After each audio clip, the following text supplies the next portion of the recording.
warahmatullahi wabarakatuh.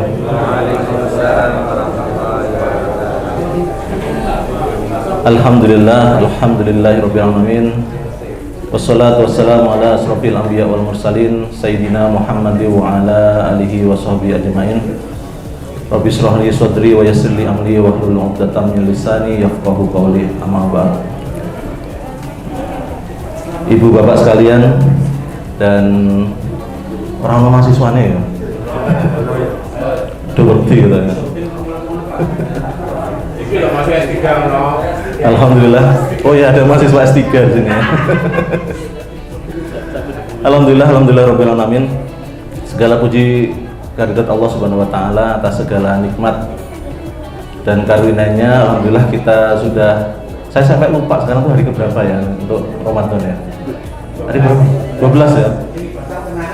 Iya, saya tuh ngitung berat badan tadi Pak ya. Ini ternyata alhamdulillah turun. Plus turunnya tuh karena agak stres tadi di WA Mas sana ya, Mas Irfan gitu ya, Mas Ifran gitu ya. Pak sekarang ngisi, waduh lali aku hari ini ngisi.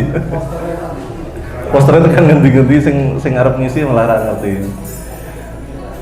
Agak berat ini ya saya menyampaikannya ya. Judulnya itu adalah jangan sibukkan diri, Mas, dengan penilaian orang lain gitu ya. Wah, wangel loh. Ini tidak cocok dengan diri saya ini soalnya. Penilaian makhluk, orang lain ya, makhluk ya Mas ya. Termasuk makhluk liane gitu ya. Jadi saat ini dosen tuh malah disibukkan dengan penilaian angka pengakuan angka kredit gitu ya. Malah ini nggak bener ini. Gimana saya mau menyampaikannya? Curhat itu yang bikin stres kemarin tuh, malah nggak tidur itu ya. Sampai jam 12 malam di WA Mas Parwanto itu, masya Allah gitu ya. Baik, Ibu Bapak sekalian, jadi kalau terkait dengan tema ini saya teringat dengan sebuah hadis gitu ya. Ada seorang sahabat gitu ya yang bertanya kepada Rasulullah, wahai Rasulullah,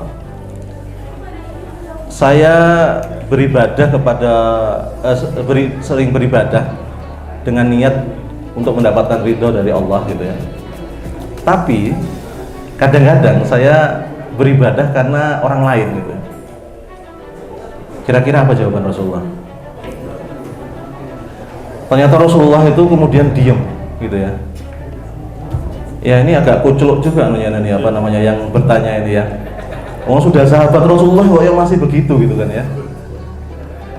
Harusnya kan udah nggak levelnya kalau sahabatnya Rasulullah ya. Ternyata ada juga. Mungkin sahabat yang level bawah ini mungkin. Nah, kemudian Rasulullah diam lama sekali gitu ya. Kemudian turunlah suatu ayat yang kalau nggak salah di surat Al-Kahfi gitu ya. Qul innama ana basarun mislukum yuha ilayya annama ilahukum ilahu wahid gitu. Qul innama ana basarun mislukum, katakanlah ya Muhammad, sesungguhnya aku ini adalah manusia biasa seperti kalian. Jadi Rasulullah ini sama halnya dengan manusia biasa, golongan dari manusia ya, yang tidak berbeda dengan siapa yang bertanya tadi gitu. Yang membedakan Rasulullah itu adalah hayu ilahukum ilahu wahid gitu ya. Jadi hayu ilayya ilahukum ilahu wahid. Jadi Rasulullah berbedanya karena Rasulullah menyampaikan wahyu. Sesungguhnya Allah itu adalah Tuhan yang esa. Maka kemudian selanjutnya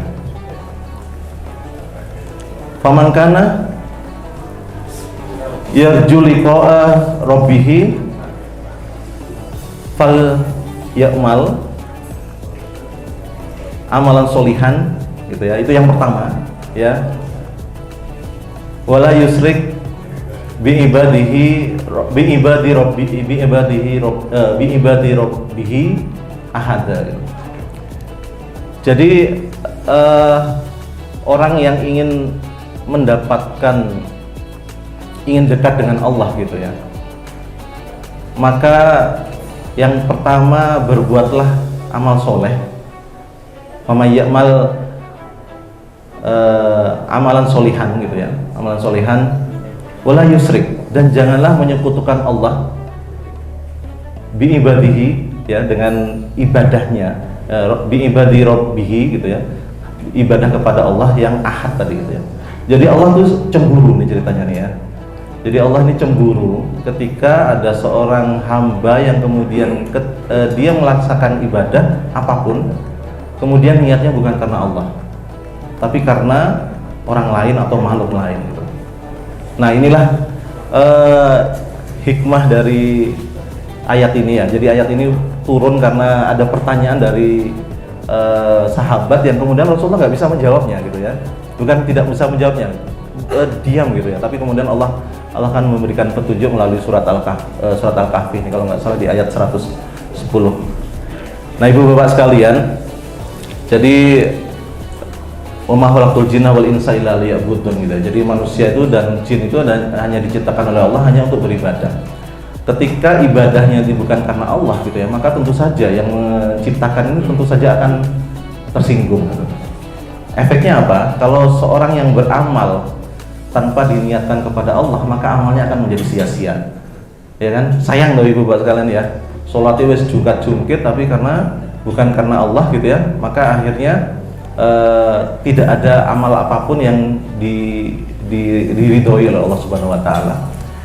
Kita sering lupa dengan apa yang sudah sering kita baca gitu ya. Ya ini karena mungkin perlunya sholat khusyuk itu ya, dan saya juga sering tidak khusyuk gitu ya. Mungkin ini instruksi buat diri saya sendiri gitu ya, bahwa misalnya di dalam doa iftitah, innas sholati wa nusuki wa mahyaya wa mamati lillahi rabbil alamin, bahwa sesungguhnya innas sholati, sungguhnya sholatku, wa nusuki mahyaya wa mamati, hidupku dan matiku, ibadahku gitu ya, itu karena Allah, bukan karena yang lain-lain gitu ya. Itu kita sudah bersumpah pada saat iftitah itu. Bahkan di surat Al-Fatihah gitu yang kita baca, bahwa kita minta pertolongannya hanya kepada Allah gitu ya. Iyyaka na'budu wa iyyaka nasta'in gitu ya.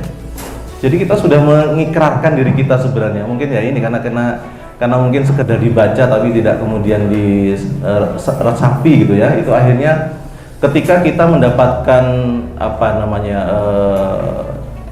sesuatu keperluan yang kita inginkan, kemudian kita menggantungkan kepada makhluk gitu ya, dan kita baru aktif ketika ada makhluk itu menilai gitu ya, maka akhirnya kita terjebak kepada itu. Nah mungkin yang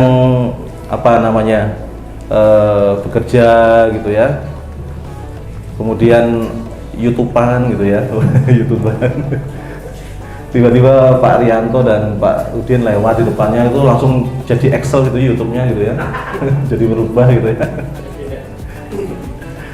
Nanti lewat lagi jadi YouTube lagi gitu ya. Itu ya mungkin selingan boleh lah ya, tapi tidak setiap saat ya. Nah jadi bukan bukan karena manusia, bukan karena makhluk kita bekerja apapun gitu ya, tapi beribadah apapun dalam bentuk ibadah mahdoh maupun ibadah ghairu mahdoh gitu ya, maka niatkan kepada Allah sehingga apa yang kita lakukan itu menjadi pahala, menjadi ridho dari Allah Subhanahu wa taala. Dan hasbunallah wa ni'mal wakil, ni'mal maula wa ni'mal nasir gitu ya. Jadi cukuplah Allah itu menjadi penolong ya, dan insya Allah karena Allah memang Maha Penolong gitu ya. Jadi maka serahkan semua ibadah kita itu, tidak ada rasa khawatir, tidak ada rasa kecewa kembali gitu ya, karena semua pasti Allah sudah skenariokan untuk kebaikan hambanya. Saya kira seperti itu ibu bapak sekalian, gak usah suwi-suwi lah gitu ya. Dan mudah-mudahan kita terjaga dari riya gitu ya, terjaga dari amal yang tidak karena Allah, dan sehingga apa yang kita usahakan, kita amalkan, kita niatkan menjadi ibadah itu menjadi pahala dan menjadi ridhonya Allah. Itu yang paling penting gitu ya. Dan selalu mulakan dengan basmalah gitu ya. Setiap pekerjaan itu karena niat sudah dari awal tuh dengan bismillah gitu, bismillahirrahmanirrahim. Kita sudah mengikrarkan bahwa apa yang kita akan laksanakan itu adalah karena Allah, bukan kepada yang lain-lain. Jadi tidak ada rasa khawatir ya, karena nanti akan diceng sama yang menjadi makhluk gitu ya. Atau kita akan merasa kecewa ketika makhluk itu tidak kemudian memberikan tanggapan yang baik ya. Saya pernah gitu ya, ketemu Pak Mudasir gitu ya, tapi Pak Mudasir itu kan saya pengennya senyum gitu ya sama beliau gitu ya. Ternyata nggak membalas senyum gitu ya, kecewa saya gitu ya. Ya, ternyata Pak Mudasir itu minus matanya gitu ya, minus besar gitu ya. Jadi kebetulan beliau nggak pakai kacamata gitu, saya baru tahu gitu ya. Ya itu karena saya berharap kepada manusia gitu ya, kepada manusia. Nah seperti itu ya. Jadi ketika kita sudah berharap kepada manusia, maka kita pasti akan kecewa. Ya. Seperti kata Sayyidina Ali itu ya, bahwa sesungguhnya aku tuh sudah merasakan kepahitan hidup gitu ya, seumur hidup gitu ya. Tapi ada satu yang paling pahit adalah ketika berharap kepada manusia gitu. Ya, itu yang paling pahit kata Sayyidina Ali gitu ya. Dan kenapa kita harus berharap kepada makhluk gitu ya, padahal bayangan kita itu akan meninggalkan kita ketika dalam keadaan kegelapan gitu. Bahasa opo ya, dur banget ya. Jadi bahkan makhluk bayangan pun akan meninggalkan kita ya ketika dalam keadaan kegelapan gitu ya. Nah, maka marilah kita jangan berharap kepada makhluk. Ya, jangan mengharapkan penilaian makhluk ya. Ketika apa yang kita kerjakan sudah on the track kepada syariat Allah gitu ya, maka yakinlah Allah akan memberikan jalan, akan memberikan petunjuk, akan memberikan ridhonya kepada apa yang sudah kita amalkan. Demikian yang bisa saya sampaikan. Mohon maaf atas segala kekurangan karena di sini ada Pak Torik. Allah maafiq ila aqwamit Torik. Assalamualaikum warahmatullahi taala wabarakatuh.